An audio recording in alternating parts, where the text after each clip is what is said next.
Hey Rekha, welcome to the Education Next podcast. So happy to finally see you here. We have been going back and forth to get you. Finally, we got you. Please tell our audience a little about yourself and about Boundless Life. Sure. Like you said, my name is Rekha. I am one of the co-founders of Boundless Life. I'm also head of education. Boundless Life started around 3 years ago, and our goal was to be able to create a system where families can live abroad and still travel to different countries and still have community and education at the core of that experience. So we basically build um, I'd say like a turnkey solution for families who want to live abroad. So we provide fully furnished apartments, co-working space where families can work from, experiences where they can learn about the local culture and the people and explore. And then the biggest thing we do is we also build a school. So we call it an education center in every country that we're in, and where children ages 1 to 14 will have in-person educators and will be able to learn and also take advantage of the place that they're in through place-based learning. Mhm. I mean, I think this is quite amazing because you have managed to, integrate learning, traveling, and collaborating together. I think this is something that many parents would really want to do and explore, right? Like my son and I have been traveling across India, meeting people. We have really put a lot of effort doing that. But when I heard the idea of how Boundless Life is in various places and that you also switch people from one center to the other, they get to explore different places. I think your latest setup is in Bali, if I'm not wrong, and that's quite interesting. Andreas Vulgaris, I'm sure you would have heard of him in the nomad space. He talks a lot about boundless life, and we are seeing there are so many innovations around education now. People are exploring with micro schools, with homeschooling, world schooling. I've been covering these stories because I really love how people and parents are exploring learning in different ways. And this is very near to what people would imagine about the future of learning. And how do you think this future of learning is changing or is about to change in the coming years? Yeah, I mean, great question. We are in Bali. We're currently in 7 countries, just to give your audience context. We have facilities running in all 7 countries. We're in Portugal, Greece, Italy, Bali, Montenegro, where I'm calling in from right now, Spain, and Uruguay. And our goal is to always open a minimum of two locations every year, so that we have this ecosystem of locations that our families can jump in and out of, and have the same education community experience, regardless of what country they stay at us with. Um, to me, what the future of learning looks like is, a model that's much more, I would say, human centric, where we're focused more on the whole being of the child, a system that's place connected. So really honing in on where we are, the environment, the culture, and also a system that's purpose driven, right? So kids understand they're not just learning division and multiplication because they have to pass a test. They're learning it because it's relevant to the real world. There's a purpose behind learning these things. So really connecting learning to real world experiences to make learning a lot more purpose driven, is key. And I'd say in the next 5 to 10 years, I see learning becoming a lot more personalized, a lot more portable. Young people won't be limited to their classroom walls or a fixed country's curriculum. Instead, they'll be learning through real world challenges, using digital tools, participating in partnerships with local communities, and having many more global experiences.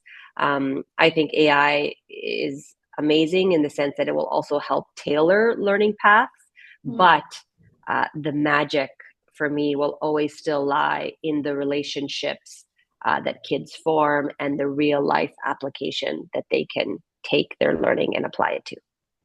That's really interesting. And with that, I would like to ask the next question, as in, what are the different things that Boundless Life is doing right to maintain, what's happening, how we are moving on in the future, right? We see that AI is being integrated in a lot of countries, the curriculum itself, and young kids are using AI to build amazing things on their own right. We can see a lot of self-learners using AI to build, create, learn. So how is Boundless Life catching up with these kind of changes? Yeah, I mean, I think what makes Boundless Life unique is that we integrate real world projects into the kids' learning. So even if they're learning from AI, you can learn, AI is incredible if it's used as a tool.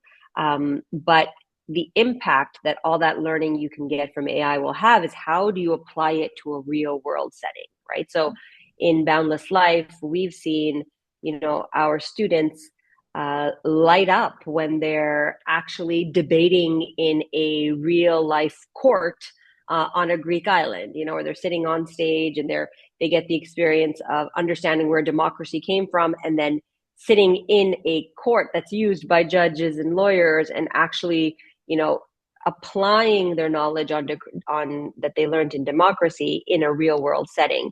We've seen it when students are working or designing a business plan when they're in our Portugal location on how to create a business of bracelets, right, that they can sell to other kids in the area. So they're doing this not because they're told to do it, but because the project is something that actually means something to them.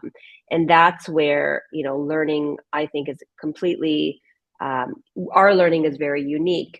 For instance, we've had, one student in Bali who didn't really particularly enjoy, academics or math or science, but he found his spark during marine biology project, right? Where he wasn't just studying the ocean's life, he was actually in the water. He was collecting data. He was asking questions, building confidence.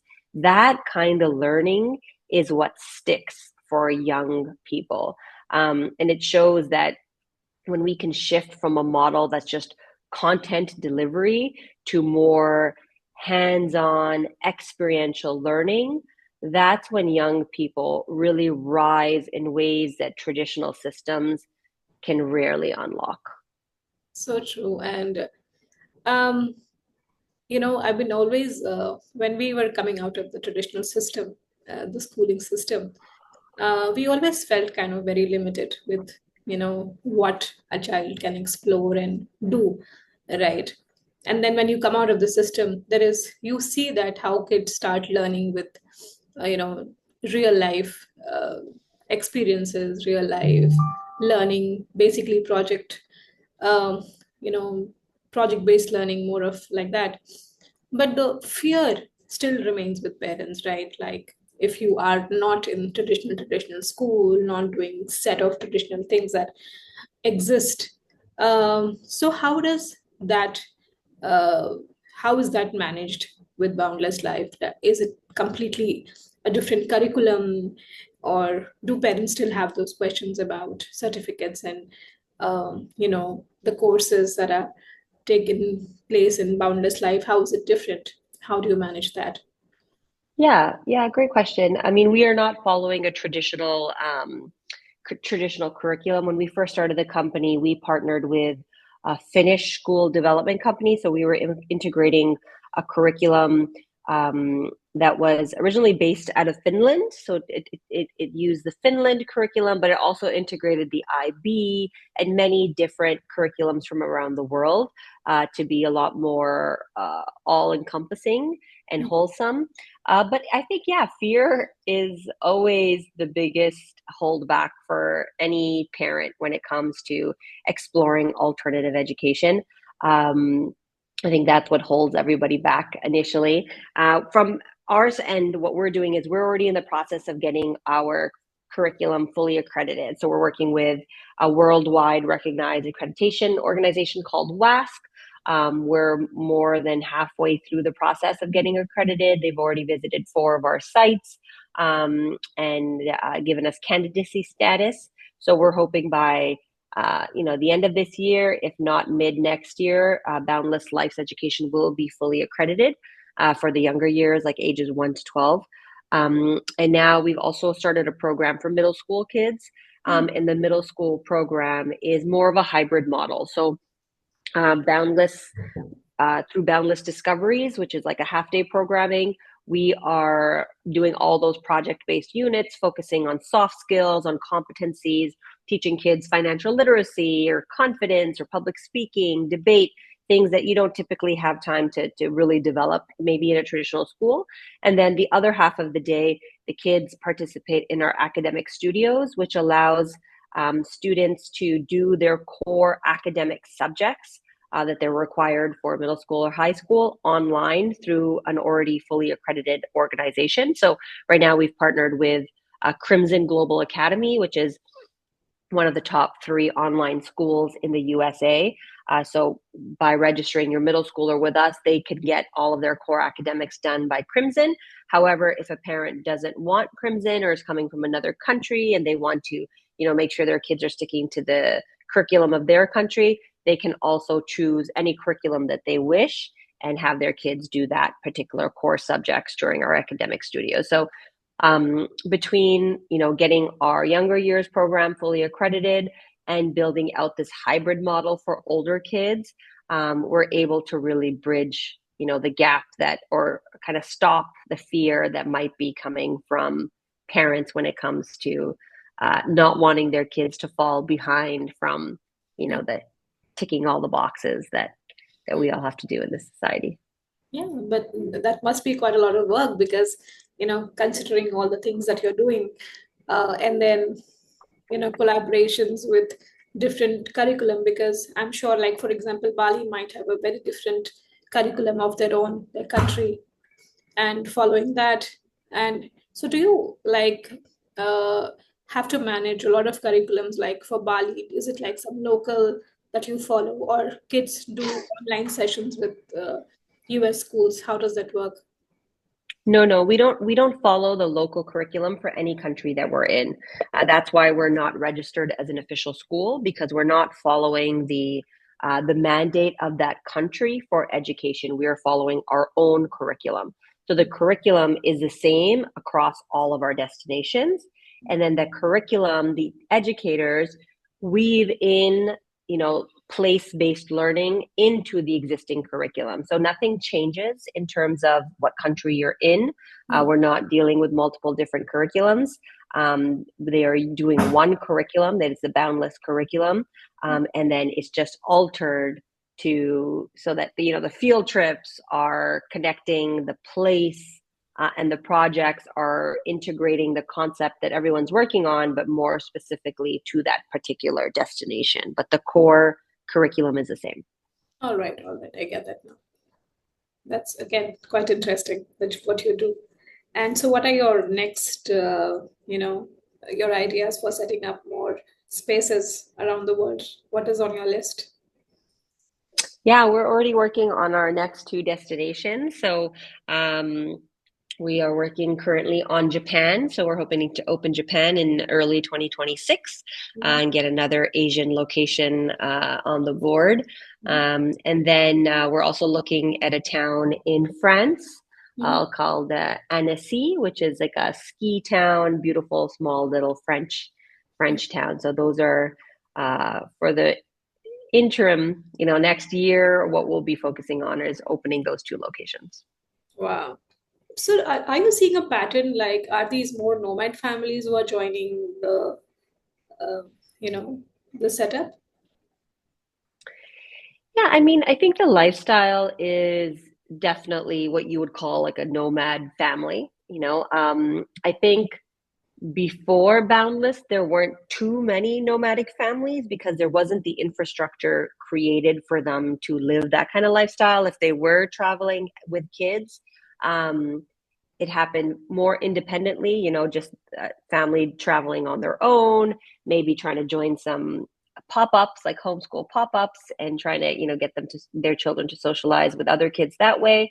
But I would say with the development of Boundless and other organizations that are creating systems around digital nomad families, particularly, there is a rise of families. Like, we're getting a lot of families who are coming from the traditional system or coming from a very traditional lifestyle, but now see, hey, there's another way to do this. There's other options. I think now that it's becoming more popular, even families from the mainstream are just jumping on the opportunity to be able to live, learn, and work, differently than the rest of the world. Yeah, but in a way, families who are choosing to travel and, because it might be 6 months and then you change the, city or where you're learning, it might be a different spot, right? So which would mean that most of the parents are remote working. Is that so? Yeah, absolutely. I think that the parents that stay with us, obviously, they have to be able to work remotely. Many of them are entrepreneurs themselves, so they can work for themselves. Many have the ability to work remotely after COVID. A lot of companies, shifted to work from anywhere policy, so that allows so many more people to be able to work from wherever they are. We have some families who are they're in telemedicine, so they can consult their patients from wherever they are. Others maybe entrepreneurs who've sold their business and now taking a sabbatical. So a wide range of different demographic of families, but we have some families who the parents take shifts. One parent comes and stays for a month or two and then goes back to work. Every parent really has made it work differently, but the majority of people that are with us have the ability to work from anywhere. That assures me that remote working is still on and it's going to continue for a longer time. Yeah, yeah. School was something like considering that there was a time that we had to be in a place, right? Because the school were situated in a place, they didn't give you a lot of freedom to do a lot of things. But now, with these kind of options possible, not only the kids can have, and the parents also can travel together, even the kids have more. Basically, they can learn from different parents. As in, you said that there are so many different kind of work that parents are doing. It's kind of diverse group, right? For example, there are so many entrepreneurs, remote workers. So I think children have lot of can get a lot of experience from other people as well. That diversity, isn't Oh, it? yeah, absolutely. I mean, we actually have that baked into our schedule. So once a week at the education center across all destinations, we have a slot that's called Endeavor Time. Mm-hmm. And Endeavor Time is where we encourage members from our community, like the other parents that are staying with us, to come into the classroom and share something that they're passionate about or their zone of genius with the students in the class. And it's such an impactful time because I've always one thought that kids learn from everyone, not just their own teacher, right? And when someone is talking about something with passion, that's when someone really gets inspired, and there's only so much that your teacher can talk about all subjects with passion, right? So by carving out time in the week where other parents can come in or members from the community can come in and share something that really lights them up. To me, that passion can get ignited to another child. And then you're exposing them to so many different options in the world that they would never really be exposed to. And Boundless Life has such amazing people, a part of our community, people who are thinking differently, who are trailblazers themselves, trying new things, experimenting, that they have a wealth of knowledge to share with our kids. So there's so much learning that happens not only within the community at the education center, and then within the community after hours, kids teaching each other, not just about, like, we're in Couture right now, but not only are we learning, about the Balkan culture, but we're also learning, from the the Portuguese family that's staying with us down the street, or the Israeli family that's here for 3 months. Mm, You learn about other cultures as well. So um, to me, the amount of exposure that children get in living this type of lifestyle is just so different than what you would get sitting, in a classroom back home. absolutely. I mean, it can really get rich in not only that, I mean, learning about the food, learning about different culture, meeting different people, especially living in a different place. I mean, I'm sure Bali must be very different from what kids would have experienced earlier. Do you have any interesting story from Bali that you would like to share? Yeah, I mean, Bali's beautiful because their culture is so unique, Mm, and so different than what the majority of our, North American families are used to. Um, I personally loved our time in Bali, and can't wait to go back.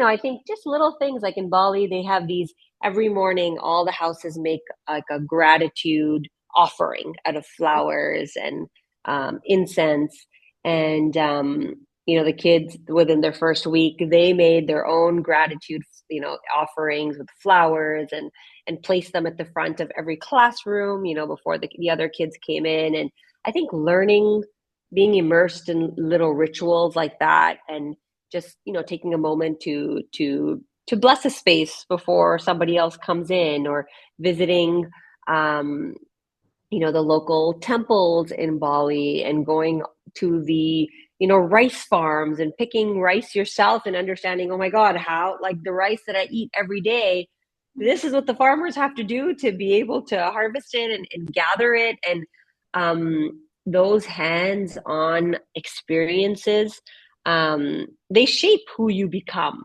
in my eyes, like, because it's taking empathy to another level. You're not just imagining yourself in someone else's shoes, but you're actually walking the steps of what that other person does and doing it yourself. And those actions, those micro actions, to me, really develop the character of a person. It's a beautiful experience. They also have a day there that we got to participate in called Nyepi, where the entire island goes dark. There's no lights, all the power is turned off. There are no phones, there's no talking. It's called a day of silence, and you're not even supposed to talk to anyone in your own home. You're supposed to, everything is just, it's meant to kind of go within, and it's a crazy, day for anyone who's never experienced it before. Like, no one does that. And to see an entire island completely shut down, um, makes you contemplate your own life differently and how you live. And hey, if there's a whole kind of country mandating that this happens, there's got to be some value in it, right? There's got to be something positive to pull from there. And I think um, being exposed to that and feeling it and living it and breathing it, and is yeah, again, just goes back to character building and transforming who you are, to have a lot more perspective, right, on how different people live and what they value.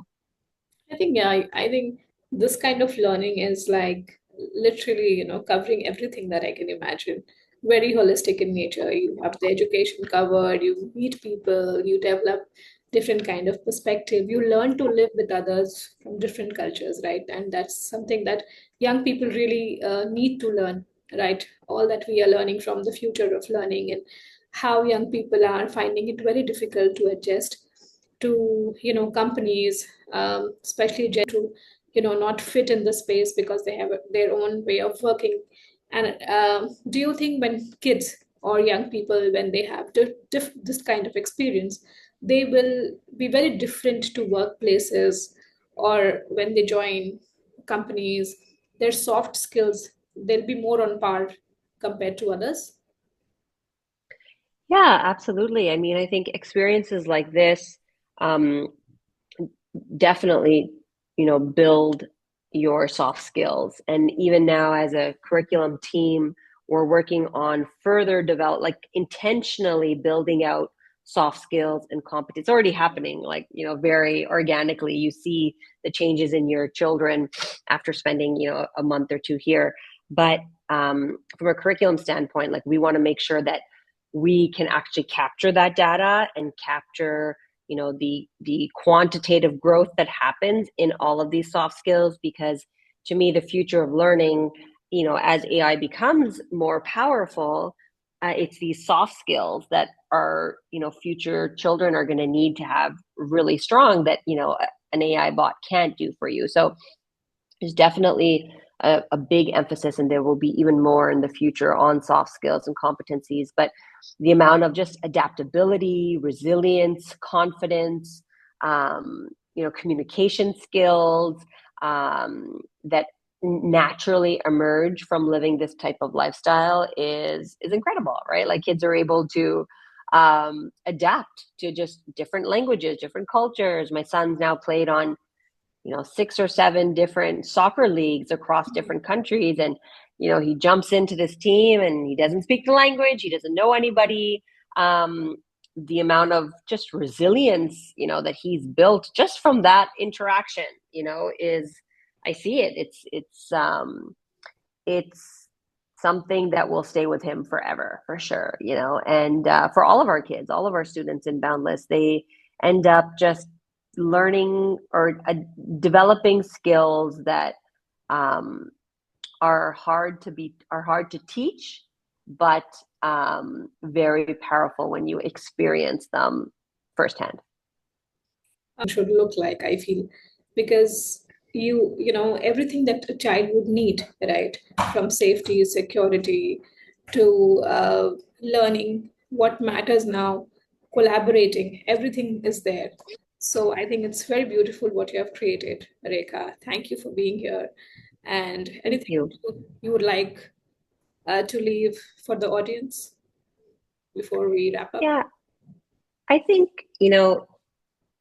it's tricky because not everyone can, like you said, not everyone can work remotely. Not everyone can afford to travel to different countries and give this children this experience. So I want to also say that I know it's not, there's still ways that families can take advantage of this type of lifestyle and these changes without having to, join a Boundless Life cohort. And I would say it's just a matter of shifting our mindset from school as a place to learning as a way of life, right? It's a very different mindset.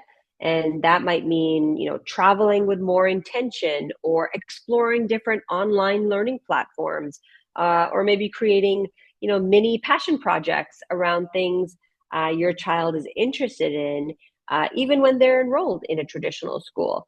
To me, the question is more, hey, what lights up my child, and how can I create a space for that in our home or in our life? So you don't need permission to build a learning rich environment. That's something everyone can do, even if your kid goes to a traditional system. You just need to look at things, from a lens of intention and curiosity. Thank you so much, Rekha, for being here and sharing so much. That means a lot. And we will, of course, share all the links that you share with us so that more parents can explore what you're building. So thank you for being here. Thank you. Nice to be here.